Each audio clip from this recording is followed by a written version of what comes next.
Hello friends, कैसे हैं आप लोग। आप सबका स्वागत है हमारे जावास्क्रिप्ट वीडियो ट्यूटोरियल में। आज हम जावास्क्रिप्ट में कंडीशनल कंट्रोल फ्लो स्टेटमेंट के बारे में बात करेंगे।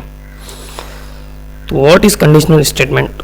ये स्टेटमेंट हमें अलग अलग कंडीशन के बेस पर फैसले लेने में मदद करती है। जावास्क्रिप्ट में कॉमन यूज़ होने वाले कंडीशनल स्टेटमेंट है इफ़, एल्स और स्विच केस। तो आइए सबसे पहले हम लोग देखेंगे if else statement. If else statement का इस्तेमाल किसी कंडीशन के ट्रू होने पर एक कोड ब्लॉक को एग्जीक्यूट करने और कंडीशन फॉल्स है तो दूसरे कोड ब्लॉक को एग्जीक्यूट करने के लिए किया जाता है। तो आइए हम लोग इसका सिंटैक्स देख लेते हैं। अगर देखिए इफ़ कंडीशन, यहाँ पे कंडीशन दी रहेगी, अगर ये ट्रू है तो ये वाला कोड ब्लॉक रन होगा, अगर कंडीशन फॉल्स है तो ये वाला। तो आइए इसको एग्जाम्पल में हम लोग देखते हैं। यहाँ पे मैं अपना कोड एडिटर ओपन कर लेता हूँ।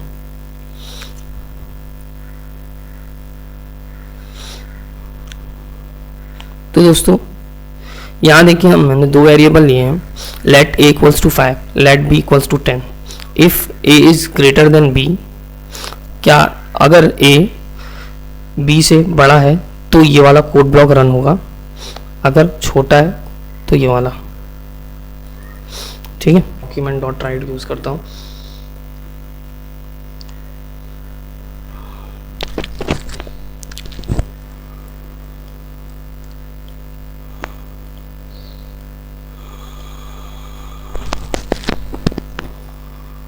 तो देखिए यहाँ पे आया b is greater then a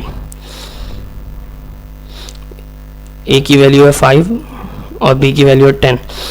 क्या a b से बड़ा है? तो नहीं, b a की वैल्यू 5 है तो ये वाला कोड रन हुआ, b is greater then a।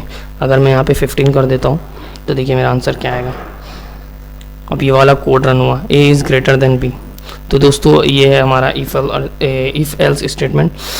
अब हम नेस्टेड इफ एल्स स्टेटमेंट को देखेंगे।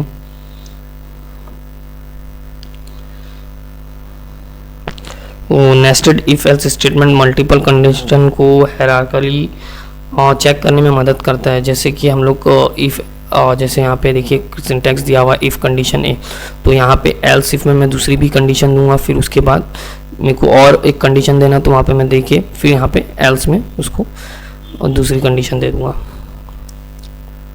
तो यहाँ से हम लोग ये कोड को कॉपी कर लेते हैं। यहाँ आता हूँ, यहाँ लाके मैं इसको पेस्ट करके देखता हूँ।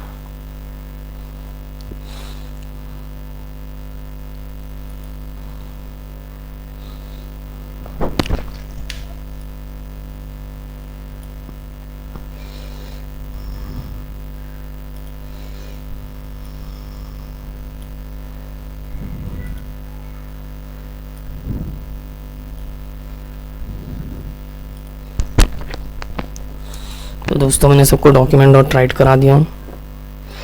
यहाँ पे ये थोड़ा इसको भी सही कर लेता हूँ।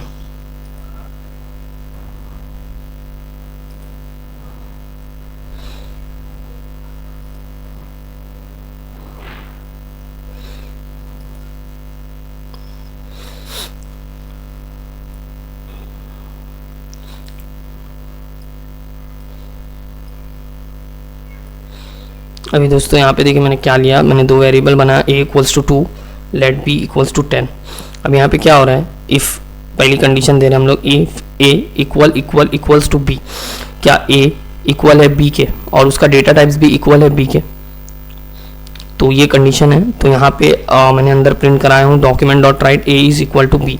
अगर वो इक्वल होगा तो वो ये वाली स्टेटमेंट रन होगी, देन अगर नहीं होएगा तो कोड इसके पास जाएगा एल्स इफ। यहाँ पे भी एक कंडीशन है a is greater than b, तो यहाँ अगर ये वाली कंडीशन ट्रू होगी तो ये वाला कोड रन होगा, नहीं तो ये वाला पार्ट रन होगा। तो अभी हम लोग इसको देखते हैं। देखिए यहाँ पे b is greater than a बता रहा है, तो यहाँ पे जो ये वाली स्टेटमेंट है एल्स स्टेटमेंट, ये रन हो रही है। अभी यहाँ मैं देखता हूँ 12 करके, अभी देखिए क्या होगा। देखिए यहाँ पे बताया a is greater than b, ये वाली स्टेटमेंट रन हो रही है। अगर मैं यहाँ पे इसको भी 10 कर देता हूँ, a is equal to b, ये वाली स्टेटमेंट रन हो रही है। तो दोस्तों ये थे हमारे if else nested if else statement. तो चलिए अभी हम लोग देखते हैं नेक्स्ट टॉपिक हमारा स्विच केस। तो दोस्तों स्विच केस जावास्क्रिप्ट में डिसीजन लेने के लिए एक पावरफुल टूल है। ये एक एक्सप्रेशन को इवेल्यूट करता है और एक्सप्रेशन के वैल्यू के बेस पर करस्पॉन्डिंग कोड ब्लॉक को एग्जीक्यूट करता है। जैसे कि हम लोग यहाँ पे इसको देखते हैं, यहाँ पे मेरी एक एक्सप्रेशन है, ठीक है। अगर मैच केस 1 होगा तो यहाँ पे यस, नहीं तो नो वाला पार्ट रन होगा, ठीक है। अगर नो तो वो सेकंड वाले पे चले जाएगा, यहाँ पे लेगा मैच 2 केस 2, मैचेस केस 2। अगर ये कोड उसकी कंडीशन को वो करता है, प्रॉपर है, तो यहाँ पे यस में चला जाएगा, नहीं तो नो। फिर यहाँ पे लास्ट में हम लोग का ये आता है केस, इसको हम लोग डिफ़ॉल्ट कोड देते हैं। यहाँ पे मैच केस 3 में भी यही हो रहा है, अगर वो सही है तो ठीक है यस, नहीं तो डिफ़ॉल्ट कोड में यहाँ पे चले जाएगा। वो डिफ़ॉल्ट कोड में हम लोग वहाँ पे डालते हैं। जैसे हम लोग यहाँ पे सिंटैक्स में देख लेते हैं। सिंटैक्स में देखिए यहाँ पे स्विच वेरिएबल एक्सप्रेशन, यहाँ पे हम लोग एक वेरिएबल डिफाइन करेंगे और एक्सप्रेशन देंगे उसको, ठीक है। और यहाँ पे केस वैल्यू 1 अगर वो है तो यहाँ पे हमारा कोड रन होगा, ब्रेक हो जाएगा। फिर उसके बाद नीचे का पार्ट रन नहीं होगा। अगर ये कंडीशन फॉल्स होती है तो ये केस 2 पे चले जाएगा। अगर केस 2 की यहाँ पे कंडीशन में ये दिखा रहा है, ठीक है, अगर इसकी वैल्यू प्रॉपर हो गई, मैच हो गई, तो ये वाला हो जाएगा, फिर ब्रेक हो जाएगा, ठीक है। ऐसे ही करते करते हम लोग बहुत सारे इसके अंदर केसेस बना सकते हैं। नहीं तो लास्ट में क्या होता है, यहाँ पे डिफ़ॉल्ट में एक हम लोग केस लिख के रखते हैं कि ये अगर नहीं है तो जैसे एल्स हमारा पार्ट काम करता है ना, वैसा यहाँ पे डिफ़ॉल्ट काम करता है। तो अभी हम लोग इसको एग्जांपल में देख लेते हैं। ये हमारा एग्जांपल है, इसको मैं कॉपी कर लेता हूँ।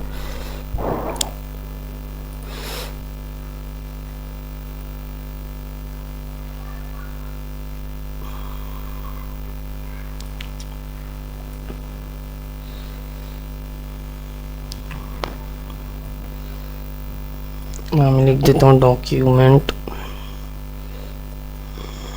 डॉट राइट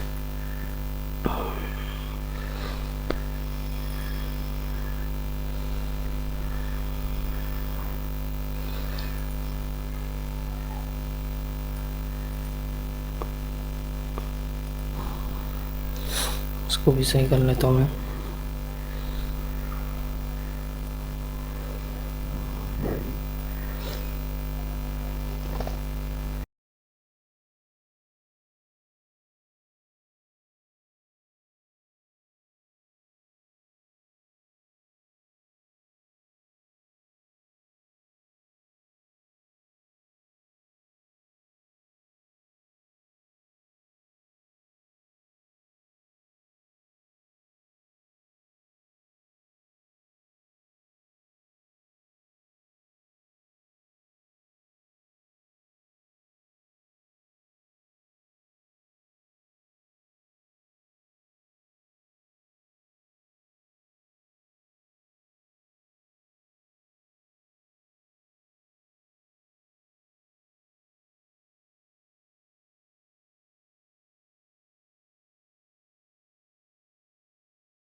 अभी देखिए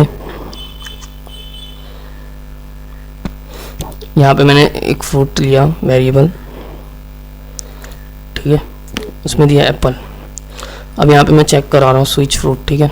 अब मैंने केस एप्पल लिया, फिर केस मैंगो लिया, केस पाइनएप्पल लिया और उसमें दे दिया document dot right fruit is a fruit, ठीक है, इसको पास किया यहाँ पे। और उसके बाद डिफ़ॉल्ट में document dot right fruit is not fruit, ठीक है। अब यहाँ पे देखिए क्या हो रहा है, अब मैंने यहाँ पे एप्पल डाला, ठीक है, तो यहाँ पे बताया एप्पल इज़ अ फ्रूट। अभी यहाँ पे मैं अगर मैंगो डालता हूँ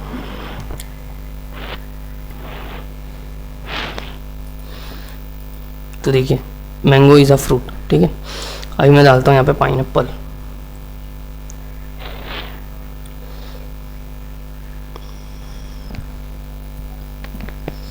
तो आया पाइनएप्पल इज़ अ फ्रूट, ठीक है। अगर मैं यहाँ पे कुछ और ले लेता हूँ, जैसे कैट ले लेता हूँ, देखिए cat is not a fruit.